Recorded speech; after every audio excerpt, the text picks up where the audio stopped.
So hello, and welcome. We're doing our very best to stay warm here at the Center for Future Educators. And to inspire that fire of learning that warms our hearts, we have our January speaker series. Today's topic is one that many future educators are interested in: students with special needs. As an educator, it's important to always remember that you teach children first and content second. Today will give us some perspective on how to reach all students. The Center for Future Educators at TCNJ is an organization that works to recruit future educators from middle and high schools around the state of New Jersey through conferences, NJFEA chapters, Tomorrow's Teachers courses, and our summer academy. I'm your host, Dr. Jean Del Coley, the executive director of the CFE, and this is our speaker series where we have monthly conversations with exemplary speakers about all things education. The purpose of our speaker series is to provide future educators in New Jersey the opportunity to see the many facets of the profession, and we hope to provide some inspiration. All of our speaker series events are recorded and available to view on our website and our YouTube channel. Check us out. We will have the Q&A box available for later in the program, and this is a reminder that the program is being recorded and will be available on the CFE website at futureeducators.tcnj.edu sometime next week. It takes collaboration to make the CFE and its programming possible, and the center is graciously funded by the NJEA, and we are grateful that their support means we can bring programming like this to you. Today's guest is the 2011 New Jersey State Teacher of the Year, Dr. Danielle Kovach, a third grade teacher at Tulsa Trail Elementary School in Hopatcong and an adjunct professor at Centenary University. Danielle is the 2022 president of the Council for Exceptional Children, the largest international professional organization dedicated to improving the educational success of children and youth with disabilities. She's also the 2012 NEA Foundation Award for Excellence Teaching recipient and the 2014 CEC Council for Exceptional Children Teacher of the Year. I can't wait to see what we're going to learn today. Last but not least, we have our marvelous moderator, Kimberly Dickstein Hughes, the siren of sonnets and wordsmithing warrior, who also happens to be the 2020 New Jersey State Teacher of the Year and an English Language Arts teacher at Memorial High School. All righty, so without further ado, I'm going to pass it over to Danny and let you do your thing. Awesome. Well, thank you so much for having me. I'm super excited. Anytime I get to talk about education or special education, my heart just sings, especially to be able to share it with future educators. I will say that I am in my classroom right now. It's the end of the day, but you know that anything can happen. So if anything goes on in the background, just ignore it. Or if you hear announcements going on, just ignore it. Because that's just the way we roll in education. Anything could happen at any moment. So I am very honored to be here with you today, and I can't wait to share with you what I have in store with you. And I absolutely am looking forward to your questions as well. I can't wait to hear about what you want to know about special education. And please, please, please, nothing is off the table. Everything, anything you want to know, I am more than happy to share my experiences with you. So I'm going to just spend a little bit of time. I'm not a big fan of talking about myself, but I love talking about stories and my experiences. So as Dr. Del Coley said, my name is Danielle Kovach. I am a third grade special education teacher this year. Depends on the year, depends on the number of students and the population of students that we have in our school. But I've been a teacher since 1997, which is probably way before a lot of you were born. 24 years is a long time, but I'm still in the classroom. I still love what I do every day. My experience in education, I'm special education teacher and also elementary education as well, general education. So I've taught gen ed grades 2nd and 3rd. I've taught special education, possibility classroom, and everything in between. Also an adjunct professor at Centenary University. I'm a professional development consultant for the NJEA and also the president of the Council for Exceptional Children, which is so near and dear to my heart. And I'm so excited to talk to you about that as well. So as we get started, I have to preface what I'm going to do in our presentation with a little story. So I'm a mom of 3 boys. My oldest, that I will talk about in a little bit, just turned 21. And my middle son, who is a senior in high school right now, is my track and field athlete. And the basis of my presentation today is really on an experience that he had. So when he started in field in freshman year, the kids don't throw javelin until they get to high school. And a friend of mine who is a track coach told me ahead of time, she goes, listen, he is going to throw for the first time. He's going to come home and he's going to hate it. And he's going to want to quit. Don't let him quit. Have him stick with it. So I said, all right, sure, no problem. So I talked to Joe about that story and I said, listen, here's what she said. Here's what we got to keep an eye out for. And he's like, oh no, Mom, I'm so excited. I'm ready. I'm going to do this. Sure enough, she was 100% right. I picked him up after track practice. He got in the car. He was angry. He was emotional. He was crying. He's like, I don't like this. I can't do it. I don't want to do it. I'm done. I'm quitting track. It's over. I said, well, wait a minute. Hold on. Remember that we knew we were going to be in this situation. We were prepared for this. You are not quitting. We knew this was going to happen. Stick with it. So he did. I said, look, give it at least 2 weeks. 2 weeks. By the end of 2 weeks, he was loving it. So that's why this is going to be the unmotivational motivation, because sometimes a pretty poster and a cute saying just aren't enough. And you know that in every classroom you've been into, there's always that little kitty, hang in there, you can do it. Well, these are unmotivational posters that are going to get you motivated and wanting to move forward. So my first one, we all know Nike, just do it. This one, don't do it. So I'm not in the business of selling people on education or selling you to be a special education teacher. I just love sharing what I love to do, and I love sharing my stories. And to want to be a teacher, to want to be in education, it's in your heart. It's got to be something that you want to do. But I do know that the time that we're in, a lot of people are saying, you want to be a teacher? Oh, why? Oh, special education? Oh, wow, that's so great. Why?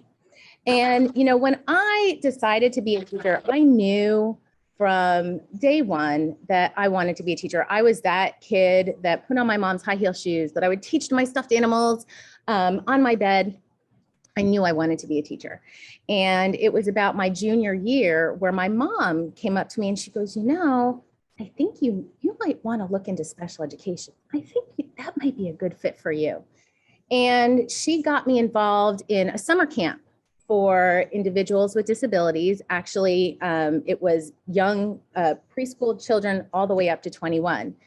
And it was such a humbling experience. I just loved it. I just wanted to be in there. I just wanted to help any individual that I could. I fell for hook, line, and sinker, and I never looked back. So, but that was, if you figure, you know, that was back in the early 90s. And education was a different time. And I can't remember anyone telling me, oh, you want to be a teacher? Ooh, no, don't do that. I never had that experience. But now flash forward, and my oldest son, who just turned 21, he's a junior in college. He is going to school to be an elementary special education teacher. And like nothing makes you more happier than having your child want to take after what you do, right? And I know he sees it. I don't sugarcoat anything. I share everything with him. Here's how the day went, you know, the good, the bad, the ugly, the great, the motivational. And after all that, he still wanted to be a teacher. So I'm like, you know, I see it. I saw it in him. My husband saw it in him. And of course, we encouraged him. If this is what you feel in your heart, if this is what you want to do, go for it. But what amazed me was how many people, especially educators, would say, oh, you really want your kid to do that? Oh, he's going to go into teaching? And I thought, yeah, I mean, we need educators. We need talented educators. We need a diversified educator workforce. Here is a young man who wants to be an elementary school teacher. It's in his heart. He wants to do it. Why would we tell him otherwise? So it's interesting, the perception that you get from people when you hear, oh, teacher. And I will say, I know so many phenomenal teachers, dedicated teachers, exceptional teachers that didn't start in education because someone told them, don't do it. And what's amazing to me is that their heart and their path always leads them back to education. So if it's in your heart and it's what you want to do, go for it. Go for it. You need to be happy with what your choices are as well. And Do it, do it. Don't do it, do it. Another one is every day is another chance to screw up everything again. So I laugh every time I think about this because I think back to my first experience in a classroom, my very first day of student teaching. I was like, ready, bring it on. Here I go. I'm going to conquer the world. I had this like teacher vest that had little pencils on it and pencil buttons and apple buttons. I was like, I thought I was it. That's it. My first experience in the classroom, I feel like every single step I took, I messed up. And my mentor teacher would say, no, we got to change that. Nope, you got to do this. Even as simple as put your name on the paper. I wrote my name on my paper and she goes, oh, that's not Zaner Bloser cursive. Do it again. I didn't even know Zaner Bloser cursive. I literally wrote my name 10 times until she finally said, take this chart home, take the paper strip home, practice it and bring it back. It was such, I felt like every step I took, I kept messing up, that I went home that night and I called my fiance and I said, that's it. I'm not doing this. I can't do this. I can't, I'm messing up too much. I can't do it. I'm going to go into business. I'm going to change my major. I'm going to go into business like you. And he had graduated that year. And he said to me, he goes, listen, you're not a business major. Trust me, this isn't for you. You are a teacher. Hang in there. And honestly, the next day I went in, started fresh again. I screwed up again. And the day after that, and I made more mistakes. But that's what we do. And every mistake that we make is a learning experience. And that's something that I always try to strive with my students as well. You had a bad day, you made a mistake. Well, guess what? When you come in tomorrow, it's a fresh start. We're going to put aside what happened the day before. We're going to learn from it and we're going to move forward. So what I always like to say is don't expect anything less of yourselves that you wouldn't want from your students. Would you tell your students, oh, you messed up, quit, don't do it again? No, you pick back up and you start over again. You're not perfect. Don't even try. And what's interesting is I think that a lot of times in education, especially teachers, we think, oh, no, I got this. Everything is going to be just perfect. I know this. My first day in my teaching assignment, I have my classroom, I'm ready to go. I got this. I didn't get it at all. And what I didn't know was that it was okay not to know everything. I thought I left college thinking I know it all. I know it all. I'm prepared. I'm ready to go. And that first day in the classroom, I wasn't ready, but I didn't know that I didn't know, nor did I know that it was okay not to know something. And it took me a long time to realize, no, I don't know it. It's okay not to know it, but I know that I have resources and tools and mentors and colleagues in education that can help me. So, you know, that first time in the classroom, if you feel like you don't know it and you don't know what to do, you know that reach out to people, reach out for help. It's okay not to know something, totally okay. And it will probably get worse. It probably will. Most likely, it definitely will. I remember a couple of years ago, it was Halloween. It was a full moon. It was like the perfect storm of days. It was midweek. It wasn't even a Friday, so I could just say, let's get over this day and have a weekend. Just before lunch, one of my students had a very significant emotional meltdown.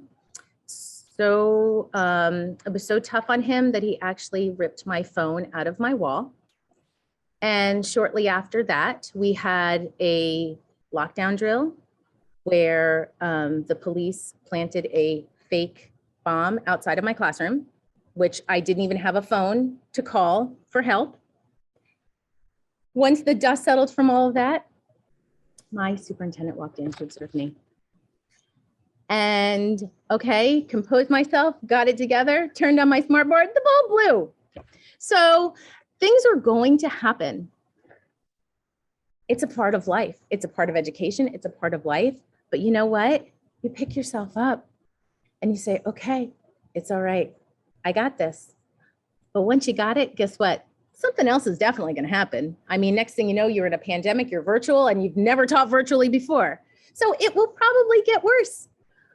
But it's okay, because in the moment, you got it and keep going. But just know, Always expect the unexpected. Always believe that something wonderful will probably never happen. And I know you have those moments where, all right, this is like the perfect lesson, the perfect day. I'm ready to take on the world. And you think, oh, this is the moment they're all going to get it. We're all going to dance. We're all going to be happy. I don't know what happened, but the whole thing fell apart. Start all over again.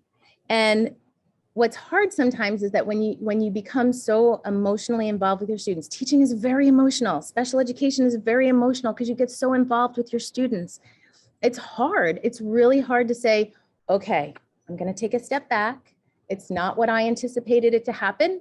Let me look at it, assess, turn things around a little bit, and move forward. And you know, my favorite, I love Christmas. Christmas is my absolute favorite time of year. What I love about Christmas time is that on my tree, all of my ornaments have meaning. And I have 24 years worth of ornaments that students have given me over the years. And all of the ornaments I date and I put their name.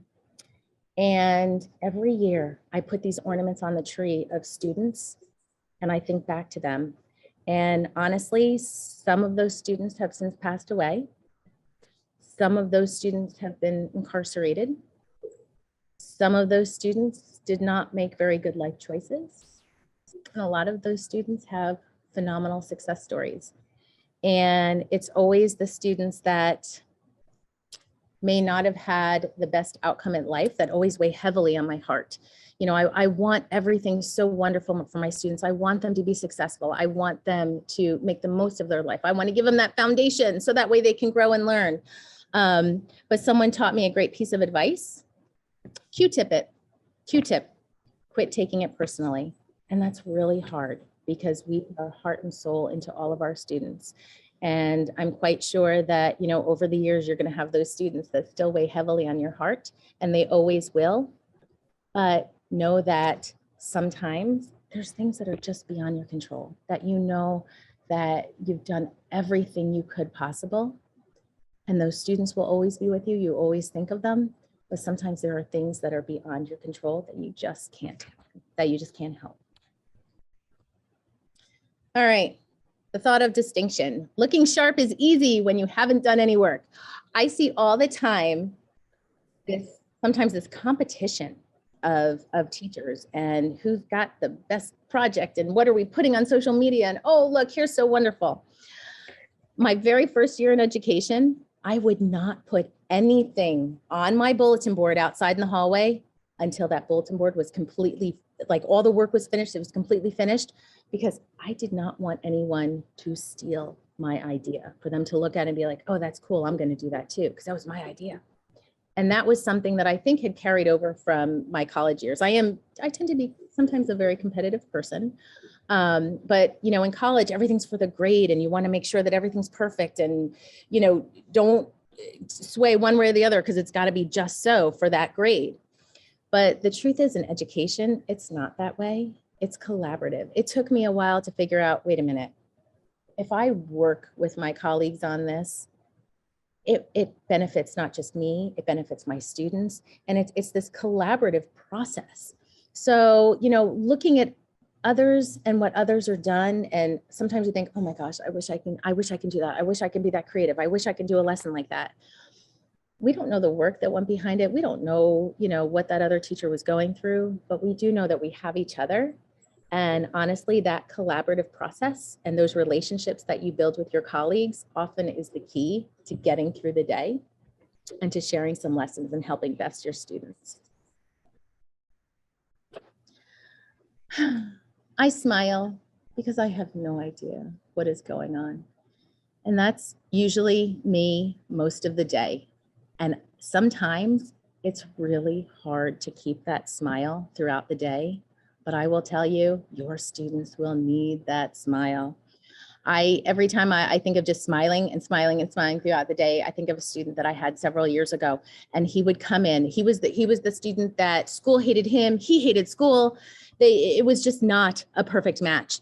And every day he would come in and I'd smile. Good morning, welcome. I'm so glad you're here. I don't care. I don't like you. I hate you. I don't want to be here. Oh, but I'm so glad you're here and I care about you and we're going to have a great day. No, we're not. And this literally went on every single day. He would get in trouble often, and I would have to keep him in. I would keep him in at recess. I don't like to keep my students in at recess because it's their social time. So it would be like half of the time you be with me, half of the time you can go outside and play with your friends. And one day it was such a gorgeous day outside, and I looked at him, I'm like, why are you in here? Why do you continually stay in here at recess? You know what you need to do in order to go outside. What's going on? And he looked at me and goes, well, I like being inside with you. Oh, well, now I'm getting to him. I said, well, here's the deal. Let's turn it around. Instead of you staying with me because you did something you should have, let's switch it. How about if we have lunch once a week if you do what you're supposed to be doing? Worked like a charm.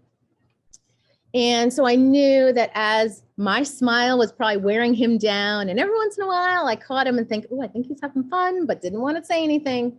The climax of that story happened when it was Mother's Day, and we were all outside. The kids were playing on the playground. I was calling the kids over because they were planting their little Mother's Day flowers. And I called this student over, and he was planting. And in a little voice, he was looking down and he said, I really love school. I'm like, what? What did you just say? I love school. I'm like, you don't love school. You hate school. You tell me every day how much you hate me. You hate school. You hate coming here. And he goes, no, I like school because you care about me. And I think you're the only one that does. And right there, like, that's just proof that relationships and building those relationships makes a difference. And sometimes it's hard to smile. Sometimes it's hard to be positive, but your students need you and they need that. And being teachers, sometimes we are the best actresses. I think every teacher should get an Emmy Award. Sometimes it's difficult to have students. I mean, this little guy told me how much he hated me every day. It's difficult to be nice to a student like that, but they need that positive. They need to know that someone cares. And above all, you got this. Calm down. You got it. Trust me. It may seem sometimes like you're putting out a fire with a fire hose or with a garden hose. You got it. You've got it. Again, listening to your heart, knowing that this is where you want to be, and you'll always be going in the right direction. Quitting is the easy part. It's so easy to come home and say, I quit. And trust me, I've had days like that before where I've gotten into my car and I just cried. I cried. I said, that's it. I quit. I can't do it anymore. I always came back. I love it. I truly love what I do. I love working with my students. I love seeing them grow. I love seeing them be happy. This is where I belong. And honestly, it's not an easy job. Teaching is not for everyone. And I think that those in education that say, don't do it, those are the ones that probably shouldn't be in education. So my tips for you, that unmotivational motivation, because if you've got it in your heart and you know that this is what you want to do, you've got it. And I have full confidence in all of you that are listening right now that you've got this and you won't regret it. It's a totally, totally awesome, awesome profession. And I love teaching and I love special education. And right now there's nowhere else I'd rather be. So with that, I'm gonna stop sharing and I'm gonna turn it over because I think that you guys have some questions that I would love to answer. Danny, I am going to be the facilitator of all these awesome questions, but if anyone who's listening has questions based on what you just heard, please drop them in the Q&A or you can give us some feedback in the chat. I have to say, is Danny okay? Dr. Kovach, what would you prefer on the call for? Probably Danny. Danny, perfect, okay. When I'm in elementary mode, I'm just Mrs. Kovach because my students don't, Well, you wear many hats, and I think in different spaces, we have to navigate necessarily who we are, but at our core, we're learners, whatever that title is, right? But I have to say thank you because I needed all of those unmotivational, motivational statements. I was writing them down for myself, and I was like, I'm going to put that on a Post-it note right behind my desk, so we're also in my classroom. So thank you for all of that, because I think no matter what your interest is on the call, if you want to be in special education in any facet, I think that these points would speak to you. So a lot of the questions I have for you, Danny, are about special education. So we're going to really tailor our conversation towards the field, and then also about the Council for Exceptional Children. So we'll start with, you've given us all of this motivation. So what keeps you motivated to teach special education? You're 24 years in, since 1997, very impressive. What keeps you coming back to this space? So it's interesting because my why in education has changed over the years. So what got me motivated and what got me started when I was younger was really my desire to want to work with children, to want to see them grow and learn. And quite honestly, I said I was a competitive person, I'm also a little bit of a stubborn person. So when someone tells me they can't do it, I'm like, oh, yes, you can. And we're going to find a way to do it. So, I just, that drive to want to better, make the world better. But as my life has grown and my life has changed, now I have a bigger why, a bigger picture. And that came when I became a parent. And, being I have 3 boys, as I said, and, looking at education from a different lens, now it's that motivation of, okay, now how can I make education bigger? So within the confines of my classroom, here's what I can do. But now we got to go beyond the walls, and we've got to really overall, on a more global scale, work on our education and make it better for my boys. And as I said, I have 3 boys. As my life took another turn, one of my Ryan, my youngest, has special needs, and that put me on the other side of the IEP table, and that completely different perspective of now being a parent of a child with a disability. And I remember leaving the first IEP meeting, and I looked at my husband and I sobbed, because all I got out of that meeting was that my son can't do anything. My son doesn't know anything. He has no strength. And from that moment I bowed. I said, okay, now I know what it's like. And I know that while I do everything I can to help my students succeed, I have to be there for the parents too. Because when you hear things that, your perfect baby who you love has some challenges. That's hard as a parent. And I get it now. I totally get it. And that's part of now why I am such a strong advocate for individuals with disabilities as well, because I live it every day. Danny, you have me crying. I guess. Woo! Okay. All right. We started off heavy. Well, I thank you for sharing that, because I think there's so much personal in this profession, and it does take sometimes that connection to really ground us in our work, right? And to not talk about it, be about it. So from both of your perspectives, this is a student question, but I think it would really speak to where you are right now. What would you say are a few essential qualities for someone to become a special education teacher? Well, again, I think it's that drive, that want, that you want it. There's a lot of qualities. I would say flexibility. I mean, we would still be mid-lesson, and I'm looking at my students and, okay, got to change the plan. Okay, what can we do? Flexibility in the sense of, I mean, the best thing I got for Christmas was a 30-second dance party button. I'm gonna switch it up right now, do a quick dance party, and get back to work. But definitely flexibility. I do think you need to be thick skinned. And this is what I say you should have, but I can't say that I do, and I really try.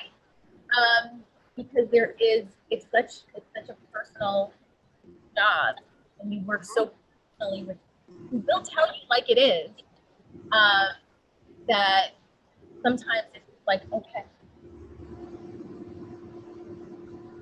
there's that part too that you need to be a learner. Are my best teachers. And sometimes I just look at them, I'm like, okay, why isn't this working? Yeah. I mean, something as simple as the pencil's hurting my finger. Oh, don't worry, we'll get the pencil.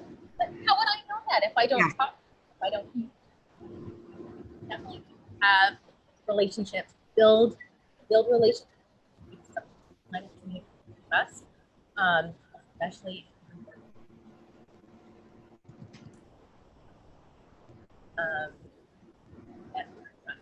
during the day, and you know that they're in an area where they feel loved, trusted. Because there's a lot of times I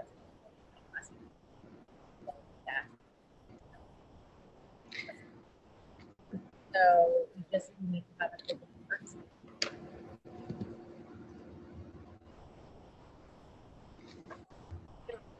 Not faking it your fault. I mean, no. Definitely. I'm sure there's tons more, but those are the ones that are coming to me. Okay. And Danny, and I can see the passion in your facial expressions and in your gestures, but it is really hard to hear you. So we need you to stay like right up on your microphone there, because we missed a little bit of that, but we can tell that you were passionate about it. I know, Dr. Del Coley, I'm glad. I was like, is it my computer? No. Is that better? She was feeling that. I could tell No. you were feeling it, which is why I didn't want to jump in and interrupt. But am I moving too much? Is that better? Yeah. Yes. So you just eat that microphone and you'll be just fine. It might be the Italian in me that just wants to move around. So just I'll be very still. I just don't like seeing myself up close. That might be it too. All right, I'll come up closer. But a lot of what you shared though made me think about too, like what some folks would think are the challenges of being a special education teacher, especially flexibility. And one of the questions from Alexander Hamilton Prep Academy was like, what's the biggest challenge when working as a special education teacher? And something that kind of goes with that is like having to know so many subject areas or being familiar with various learning disabilities. So of all of those areas, and this is a few questions combined from Alexander Hamilton Prep, what is the greatest challenge of all of those? I'm sure it might be a combination, but what have you encountered? Sure. Well, my door says no challenge too big, no victory too small. So any little victory we celebrate. Nice. My overriding goal for my students is to not make the work easy for them, but to make it as challenging for them as would be for any other student. So we stick with the curriculum because they're third graders. They need to have third grade curriculum, but modify it in a way that fits their needs. So for example, in math, right now we're working on division. For my students to get, so we get the concept, we're working on, this is how you solve a division problem, okay? But for them to have it memorized and, so they can spit it out quick, that's challenging. So we find another way for them to get the answer. So for some students, it may be reverse multiplication chart. For some students, they have buttons and we put groups and how many in each group and divide that way. For some students, it may be using a calculator. So, we take the curriculum of what they should be learning and then tailor it to meet the needs of each of my students. And with that also, my instruction is guided by their IEP, their individualized education program. So that is a legally binding document that gives me the goals and objectives that my students are striving towards for the end of the year. So it's almost like you're piecemealing all of these different pieces together to put together the puzzle of a student. And everything is just so individualized to make them feel successful, for them to be successful. I get a lot of times from my students at the beginning of the year, they're always like, well, that's not fair. Why does she have that? Why is she using, why do they have that behavior chart? And I have a poster hanging up, I don't know if you can see it, but it says, fair isn't everyone getting the same thing. It's getting what you need in order to be successful. And that's what we really strive. So the other question in terms of learning and, my students bearing disabilities, every year is a new year and every year is a new challenge. And even though, students with their classification or their category, I look at the student as an individual because students are the same. So even though, my student who may have autism, we know, okay, XYZ, these are common things you see in autism, but what's the student? What's the student about? What does the student need? I don't know if I'm addicted to learning or I love learning. I have my undergraduate degree, I have 2 master's degrees, I have my doctorate degree, my supervisor certificate, and I honestly have another thought in my head, but I also have 2 kids in college, so that might have a back burner. But, you never stop learning. You never stop, finding webinars, finding workshops. I mean, there's always something that I learn literally every day. And I may not take the whole chunk of that, but maybe a piece of that would work in my classroom. So it's always a new challenge that you continually learn. Yeah, that was one of the questions from the students, like, how do you continually build your skills? And you've clearly committed to that throughout your career. And so when we think about your career, despite everything that you know and what you keep learning, there's a question in the Q&A and a couple from the students in advance about, have you ever had an experience or a case that felt impossible? Like, despite what you've learned, right?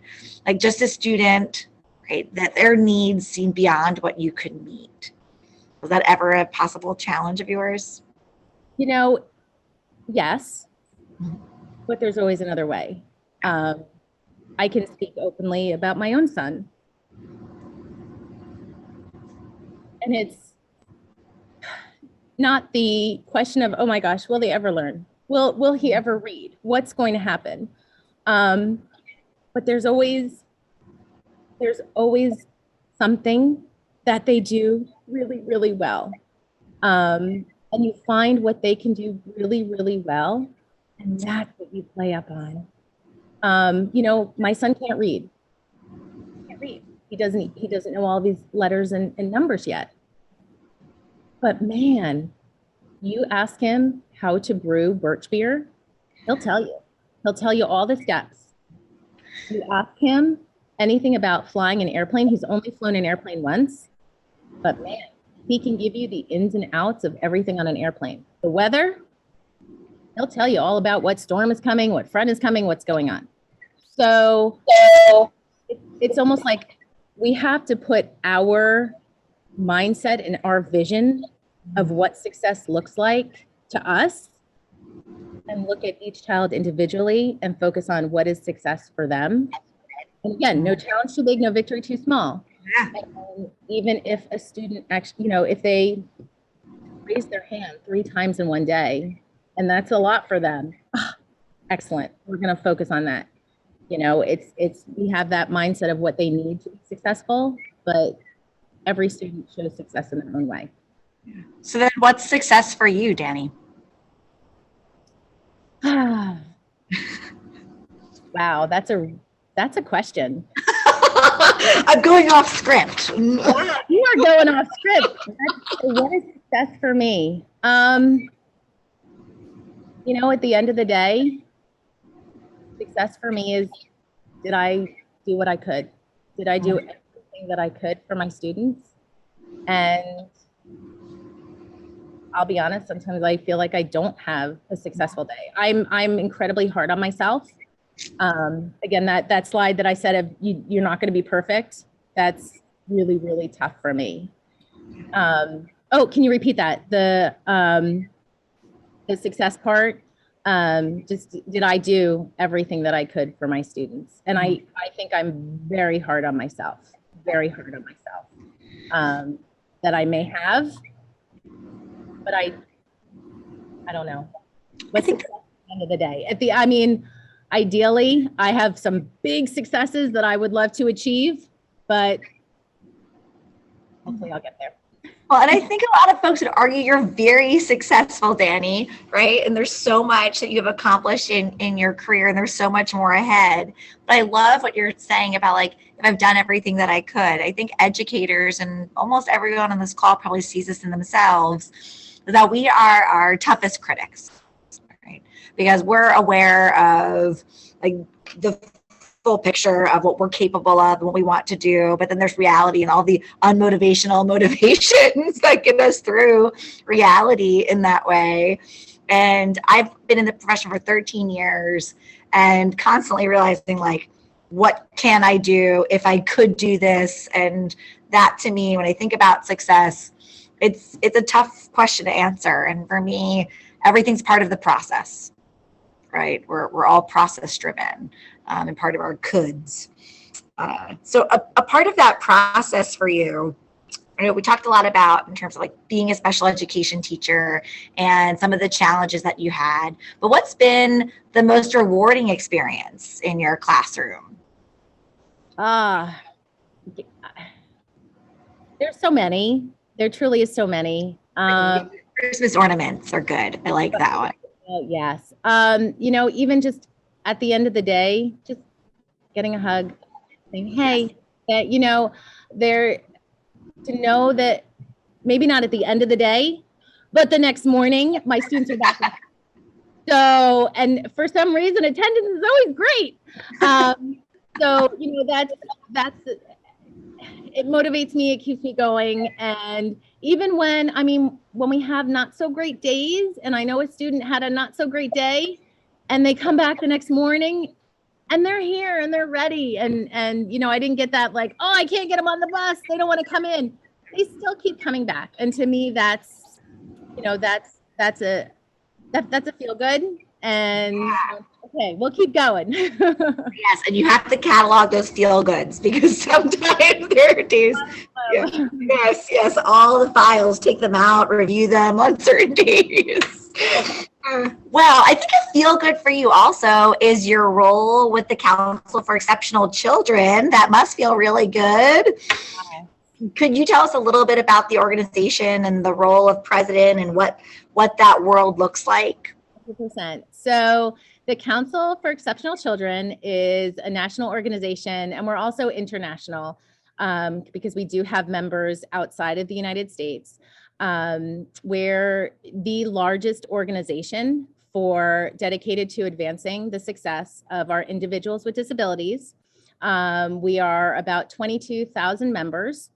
The council has 18 subdivisions. So within our membership, we have, different categories. If there's something that interests you, if it's the teacher education division or gifted and talented, or our international division, there's something for everyone to really further your professional growth.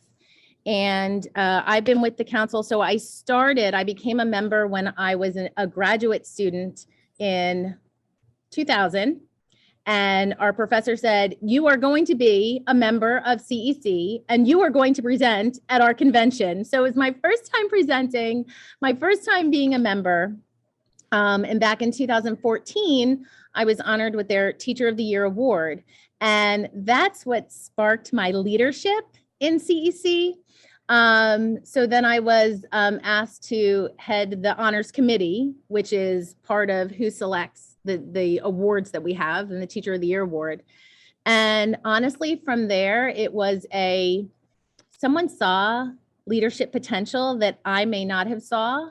And I was asked to apply for our board of directors. So I served on the board for 3 years. And then again, I think part of teacher leadership is having someone to give you that bit of encouragement and say, you would make a great teacher, because a lot of times we as teachers do not see that in ourselves. And I did not see that in me. And I was approached with, why don't you, consider running for president? So I did, and I was elected president. So this is last year I was president-elect. So it's a 3-year term, president-elect, president, and then immediate past president. So I am officially 27 days into my presidency, and I'm loving it. We just had our convention. It's our biggest event of the year. We had over 2,000 attendees, and we did it in the midst of our pandemic and in the midst of, the new variant. And CEC took every single precaution we possibly could to make sure that our participants were safe. And it was a phenomenal event. We had so many workshops and speakers and learning opportunities. And it was really just a great time for us to finally say, we're in person, come together as a community. And I do love, CEC has a strong advocate for individuals with disabilities. The Individuals with Disabilities Education Act, which it was enacted in 1975. And still has not been fully funded by the federal government. So CEC is a strong advocate for fully funding IDEA. This year, we've gotten an unprecedented amount of funding in the current administration. So that's my goal. Let's be fully funded before I retire. We got a little bit to go, but that's my goal. We also are, working towards diversity in our educator workforce, attracting and retaining our teachers. We are in a major crisis across the country with our educators, especially our special educators. So CEC is a big proponent of that, and we're working with the federal government in order to really get that going, to get our educators in the classroom where they belong. And then, why am I in CEC? You want to make the world a better place, you got to start with yourself. And CEC makes me better. It makes me a better professional. It helps me grow. We have 2 professional journals that we put out. We have, starting this year, a teacher repository for support for our teachers to implement, written by teachers for teachers to implement in the classroom for your students. We have our community, our online community, where educators can reach out to each other across the nation. You want to build your students, you want to build your students up, you got to build yourself too. And that's what CEC does for for all of our members. We have our administrators, our teachers, our paraeducators, our related services, you name it. We've got 22,000 members from all areas of special education. And we do have now families as well. We have a family membership. So we are there to support. We want to see success, high quality education for our individuals with disabilities. And we start that with our supporting those in education. Could future educators be a part of CEC or emerging teachers? Believe it or not, I have met students in high school who have been a part of CEC. So what I will say, if anyone on this call is interested, please reach out to me. I can put my email in the chat, or I'm sure Dr. Del Coley can send it out as well. And I will definitely, this is a great way to start. We have had, I know you guys are still in high school, but we have had a huge support for our early educators. We had our second year in our Jumpstart program, and it was a series of webinars for early educators and special education. It's like everything and anything that you need to be supported when you're new in the classroom. So we do have a big support for our early educators as well. But it is a great resource. So I would be happy to share that with you. Drop a link in the chat. If there was a YouTube channel, I'd say like and subscribe. People should join. You know what everyone else might find interesting too. So we're CEC is approaching our 100th anniversary in August 12th. We will be celebrating 100 years. We've been doing this for a while.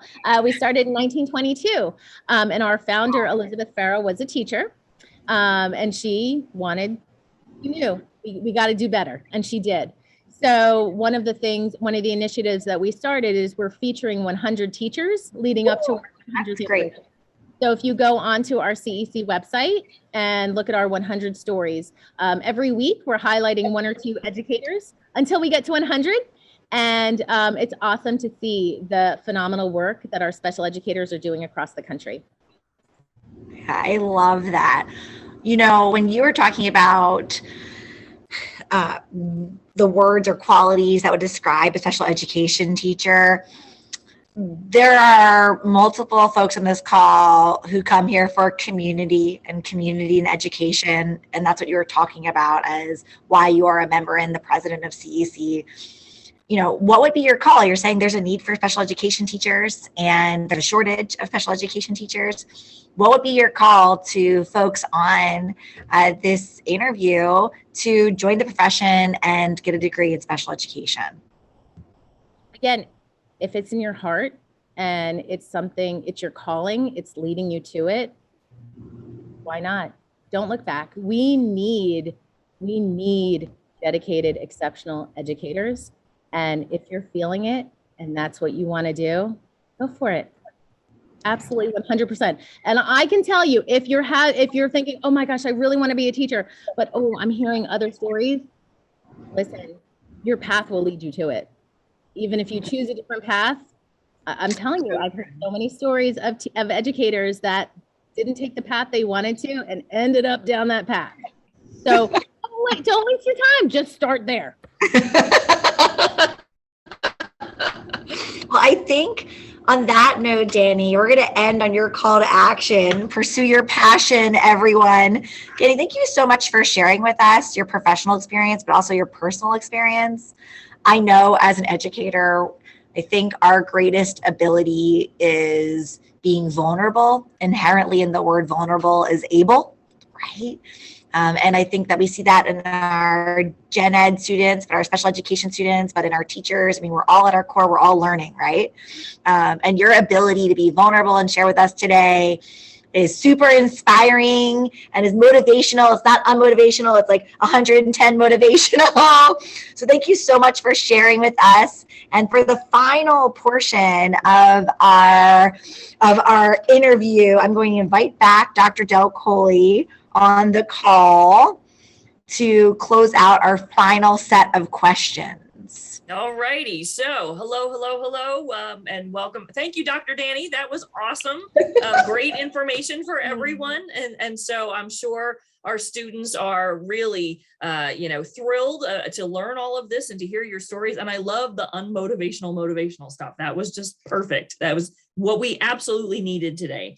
So we round out every conversation here on our speaker series with a set of common questions that are designed to sort of provide a baseline, but they're also kind of fun. So they're rapid fire questions. So the object is don't think too hard about them, just whatever the first thing is that comes into your mind, go ahead, just make sure to keep it PG-13 because, Okay, gotcha. we have a school age crowd here. So. Okay. All righty. So, and after we finish this, I have a few announcements. So don't go away, anyone. Stay tuned for our future announcements. All right. You're ready, Dr. Danny? I think so. Okay. So what is your favorite word? Mom. What is your least favorite word? Moist. If you could have any superhero power, what would it be?